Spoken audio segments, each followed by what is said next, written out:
Hallelujah. मसीह के कादिर और जलाली नाम में आप तमाम अजीज बहनों भाइयों को पास्टर जॉयस जीवन का सलाम कबूल हो और खुदा का फजल, उसका रहम जो है वो हमेशा आपकी जिंदगियों में जारी रहे। अजीज बहनों और भाइयों, बाइबल मुकद्दस जो खुदा का ला तब्दील और जिंदगी बख्श कलाम है, इसका पढ़ने वाला, सुनने वाला और इस पर ईमान रखने वाला हमेशा बरकत का वारिस होता है। और खुदा ने उन तमाम कौमों को, जिंदगियों को बरकत बख्शी जिन्होंने इस कलाम के मुताबिक अमल किया। तो आए थोड़े से लम्हा के लिए देखते हैं कि बाइबल मुकद्दस क्या फरमाती है। खुदा के इल्हाम में से हम देखेंगे अहद अतीक की किताब, ज़बूर की किताब और ज़बूर नंबर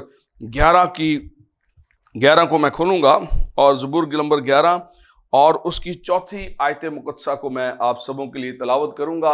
आज हम थोड़े लम्हा के लिए जो है आंखों के ताल्लुक से सीखेंगे कलाम मुकद्दस में से कि आंख का क्या काम है, आंख क्या करती है और आंख हमें खुदा ने किस लिए अता की है। तो अजीज बहनों और भाइयों, यहां पर लिखा है खुदा के कलाम में, ज़बूर की किताब, ज़बूर नंबर 11वां ज़बूर और उसकी चौथी आयत को मैं पढ़ने जा रहा हूं।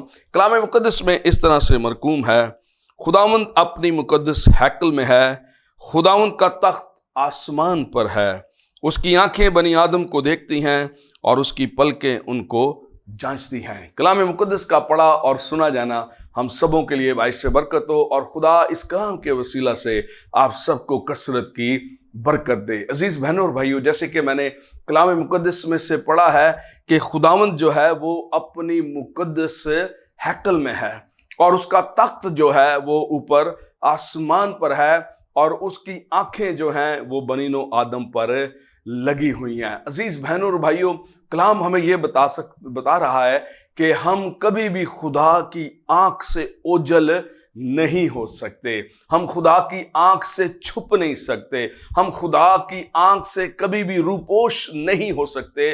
खुदा की आंख जो है वो हर जगह हमें देखती रहती है। इसलिए बहुत सारे लोग जो हैं वो इस सबब से भी खुदा की कुर्बत में नहीं आते, वो समझते कि शायद खुदा हमें देख नहीं रहा। लेकिन याद रखें, खुदा जो है उसकी आंखें, जैसे कि बाइबल मुकद्दस ये फरमाती है कि खुदा जो है वो अपनी हैकल में है और उसका तख्त जो है ऊपर आसमान पर है।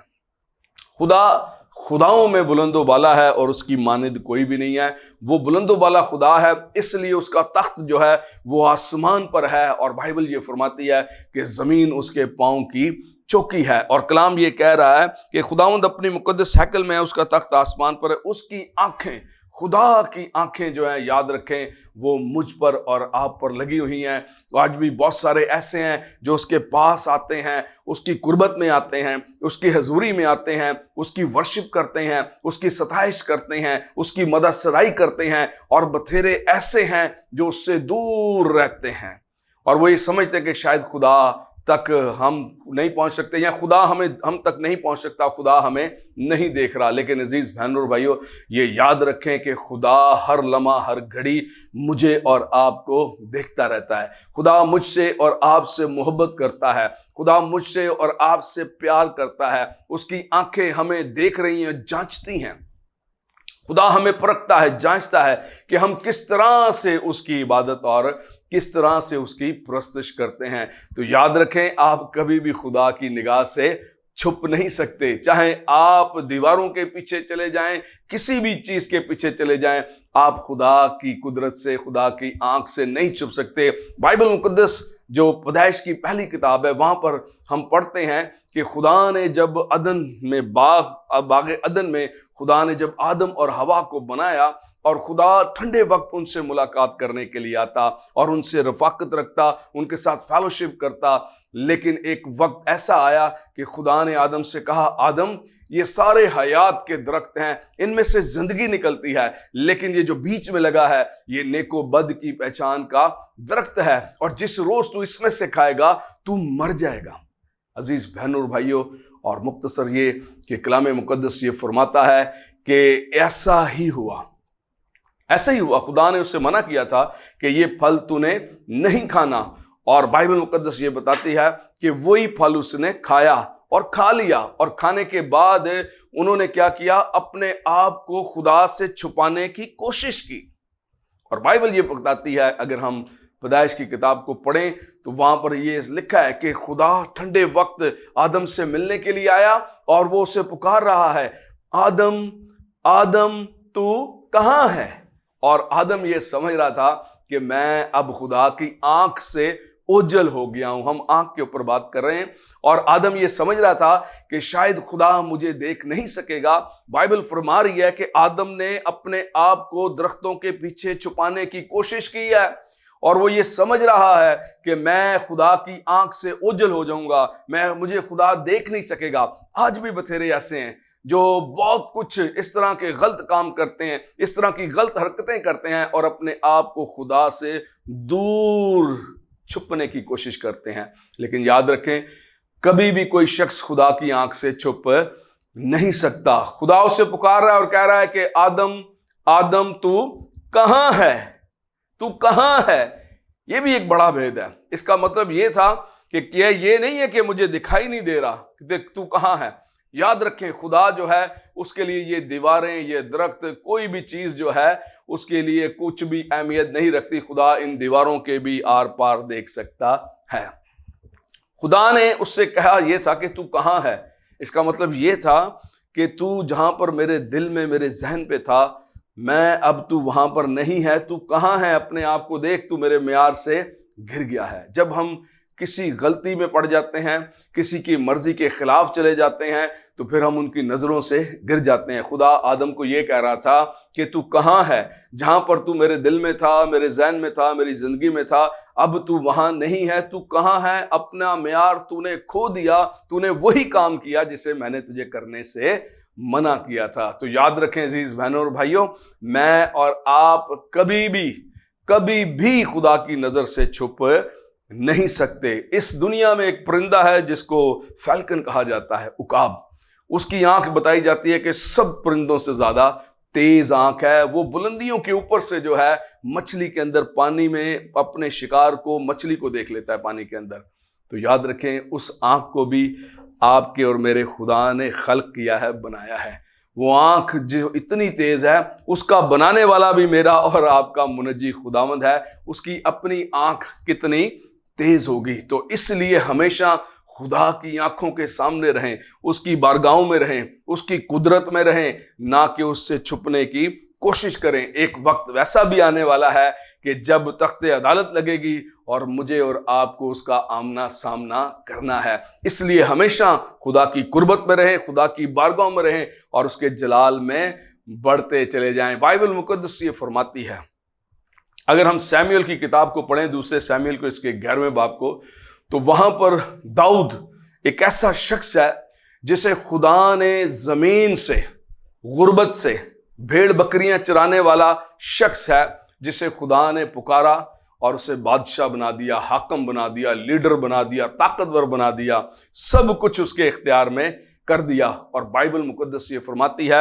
मैं आपके लिए पढ़ना चाहूंगा। सैमुएल की दूसरी किताब है, किताब मुकद्दस ये कहती है कि सैमुएल नबी की जो है वो दूसरी किताब है और उसके अंदर जो है इस बात का जो है वो जिक्र किया गया है कि जब हम देखते हैं सैमुएल नबी की दूसरी किताब और उसका 11वें बाब को जब हम निकालते हैं तो वहाँ पर साफ लिखा हुआ है कि शाम के वक्त जो है दाऊद जो है वो अपनी छत के ऊपर जो है वो टहल रहा था। यहाँ पर लिखा है, और शाम के वक्त दाऊद अपने पलंग पर से उठकर बादशाही महल की छत पर टहलने लगा। छत पर से उसने एक औरत को देखा जो नहा रही थी और वो नहायत खूबसूरत थी। बाइबल ये फरमाती है कि दाऊद जो खुदा का बंदा था, बंदे का मतलब है बंधा हुआ, जो खुदा के साथ बंधा हुआ है वही खुदा का बंदा है, आज़ाद उसका बंदा नहीं है। बहुत सारे आज़ाद भी हैं लेकिन लेबल जो है, छाप जो है वो खुदा ही की लगी हुई है। और लेकिन हर वो शख्स जो उससे जुदा है और उसके नाम को इस्तेमाल करता है, उसकी ज़िंदगी में कोई खुदा की कुदरत, कोई खुदा की अहमियत नहीं दिखाई देती, तो वो खुदा का बंदा नहीं है। बंदा वही है जो उसके साथ बंधा हुआ है। तो मैं और आप जो खुदा के बंदे हैं, कोशिश ये करनी है कि हमेशा खुदा का फजल हमारी ज़िंदगी पर रहे और हम हर तरह से खुदा के साथ बंधे रहें। ये खुदा का बंदा जो खुदा की मर्जी के मुताबिक खुदा ने इसे चुना, इसका चुनाव किया, ये बता रहा है, अब बाइबल मुकद्दस ये बता रही है कि ये लीडर है, बादशाह बन चुका है, गरीब था, भेड़ बकरियां चराने वाला शख्स था। ओ यसी के घराने में से था, यसी का बेटा था, और खुदा ने उठाकर इसे तख्त दे दिया, अदालत दे दी, ताकत दे दी, जोरावर बना दिया, इख्तियार वाला बना दिया। जब सब कुछ इसके पास आ गया तो बाइबल ये फरमा रही है कि ये शाम के वक्त अपनी छत के ऊपर जो है टहल रहा था और इसने एक औरत को नहाते देखा। हम आंखों का जिक्र कर रहे हैं, पहले मैंने आपसे कहा था आंख के ऊपर हम बात कर रहे हैं। आंख से ये देख रहा है कि एक औरत जो है वो नहा रही है। हमेशा गुनाह आपकी आंखों के सामने आता है। इस दुनिया में, आज भी इस दुनिया में गुनाह है। आज भी रास्तबाजों के सामने, खून खरीदों के सामने, खुदा के लोगों के सामने, उनके सामने भी गुनाह आ जाता है जो गुनाह नहीं करना चाहते। गुनाह हमेशा आपके पीछे लगा रहेगा और वो ये चाहेगा कि आप मेरे साथ अपने ताल्लुकात बनाकर रखें। अगर आप खुदा के बेटे और बेटियां हैं, अगर आपका ताल्लुक खुदा के साथ परफेक्ट है, अगर आप गलबे वाले लोग हैं, तो आप कभी भी गुनाह नहीं करेंगे। यूहन्ना के खत में लिखा है कि वो गुनाह कर ही नहीं सकता क्योंकि उसका तुखम जो है उसके अंदर बना रहता है जो खुदा से पैदा होता है। तो जो खुदा से पैदा हुए हैं, जिनके ऊपर जो है रास्तबाजी का उन्होंने लिबास पहन रखा है, वो कभी गुनाह की बात नहीं मानते, ना ही गुनाह को करते हैं। तो यहां पर लिखा है कि बाइबल मुकद्दस फरमा रही है, ये शख्स जिसका नाम दाऊद है और खुदा का ममसूह है, इसने एक औरत को नहाते देखा है। अब आंखों से ये देख रहा है तो ख्वाहिशें जो है वो अंदर दिल में पैदा होना शुरू हो गई। आंखों से वो सारी चीजें दिल में गई, दिल में से दिमाग, दिमाग में से होते हुए पूरे जिस्म के ऊपर जो है वो ये कंट्रोल हो गया है। अब उसके मन में ये आ रहा है, वो सोच रहा है कि किस तरह से जो है इस औरत को जो है अपने कब्जा में या अपने इसके साथ ताल्लुकात बनाए जाएं। तो बाइबल मुकद्दस ये फरमाती है कि दाऊद ने कासदों को भेजा, नौकरों को भेजा और दरियाफ्त करवाया कि ये कौन है, और इसे पता लगा कि ये तो इसी के सिपा सलार हत्ती हुरिया की बीवी बैतशबा है। तो दाऊद ने पूछा कि उसे बुलाया जाए, और बाइबल मुख्तसर ये कि बाइबल ये बताती है कि दाऊद ने जो है उस औरत के साथ गुनाह किया और उसको जो उसके साथ गुनाह किया और ये भी गुनाह किया कि उसके शौहर को मरवा दिया। और बाइबल मुकद्दस ये फरमाती है कि खुदा जो है वो दाऊद से नहायत नाराज हुआ और खुदा ने कहा कि दाऊद के ख़ानदान से तलवार जो है वो कभी जुदा नहीं होगी। अजीज़ बहनों और भाइयों, याद रखें, कई बार हम जब गुनाह कर रहे होते हैं तो हम ये सोच रहे होते हैं कि शायद हमें कोई नहीं देख रहा। आज भी बहुत सारे रास्तबाज ऐसे हैं, बहुत सारी बेटियां ऐसे हैं, बहुत सारे खुदा के लोग ऐसे हैं, जब वो गुनाह की तरफ बढ़ते हैं तो वो ये सोच रहे होते हैं कि शायद हमें कोई नहीं देख रहा। लेकिन याद रखें कि उसका तख्त ऊपर आसमान पर है। जब आप ऊंची बुलंद जगह पर होते हैं तो नीचे आपको सब कुछ क्लियर दिखाई देता है, और खुदा ऊपर आसमान पर है, उसका तख्त ऊंचा आसमान पर है, और उसकी आंखें जो हैं वो बनीनो आदम पर लगी हैं। हर एक शख्स पर, हर एक कबीले पर, हर एक नस्ल पर, हर एक कौम पर उसकी आंख लगी हुई है। वो देख रहा है कि मैं और आप क्या कर रहे हैं।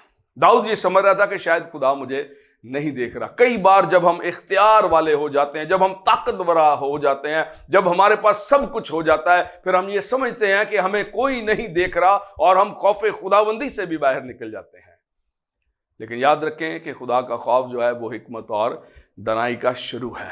खुदा ये चाहता है कि हम उसके खौफ में जिंदगी को बसर करें। तो मेरे लिए, आपके लिए ज़रूरी है कि हम हमेशा खुदा के खौफ में जिंदगी को बसर करें। अगर हम इब्रानियों के खत को पढ़ते हैं और उसके 12वें बाब में, तो वहां पर एक बड़ी खूबसूरत आयत लिखी हुई है, मैं आपके लिए पढ़ना चाहूंगा। लिखा है इब्रानियों का खत, उसका 12वां बाब और उसकी दूसरी आयत में, और ईमान के बानी और कामिल करने वाले यीशु को तकते रहें, जिसने उस खुशी के लिए जो उसकी नजरों के सामने थी शर्मिंदगी की परवाह ना करके सलीब का दुख सहा और खुदा के तख्त के दाहिनी तरफ जा बैठा। बाइबल ये कह रही है, कलाम ये कह रहा है, ईमान के बानी और कामिल करने वाले यीशु को तकते रहे। मैंने और आपने हमेशा खुदा को देखना है, यीशु को देखना है। वो ईमान का बानी है, वो कामिल करता है, वो परफेक्ट करता है, वो जोरावर बना देता है, वो ख्वाहिशों के ऊपर गलबा दे देता है। इसलिए हर रोज मसीह के साथ जिंदगी गुजारना, हर रोज मसीह की परस्तिश करना, हर रोज मसीह की जय जयकार करना, हर रोज उसकी हमदो सताइश करना, हर रोज उसके नाम को इज्जत और जलाल देना, ये बहुत जरूरी है। लिखा है कि किसी भी चीज की उसने परवाह नहीं की, किसी शर्मिंदगी की परवाह नहीं की। उसने मेरी खातिर, आपकी खातिर तख्त छोड़ दिया, सब कुछ छोड़ दिया और वो ज़मीन पर आ गया ताकि वो मुझे और आपको बचा ले। खुदा मुझसे और आपसे मोहब्बत करता है और खुदा पाक है और वो चाहता है कि हम, तुम और मैं, हम और आप भी जो हैं वो क्या रहें, पाक बने। बाइबल ये कहती है तुम्हारा बुलाने वाला पाक है, तुम भी अपने सारे चाल चलन में पाक बनो। तो अजीज बहनों और भाइयों, मुझे और आपको जो है वो खुदा ने आपके बेटे के बेशकीमत लहू से धो डाला है और वो ये चाहता है कि हम हमेशा पाक रहें और उसकी आंखें मुझ पर और आप पर लगी रहती हैं। इसलिए अगर हम चाहते हैं कि हम गुनाह पर, ख्वाहिशात पर, मुश्किलात पर और हर तरह के दुखों पर गलबा पाएं तो हमेशा खुदावंद को देखते रहें। खुदावंद आप सबको बरकत दे, आप सबके साथ हो। God bless you, all of you.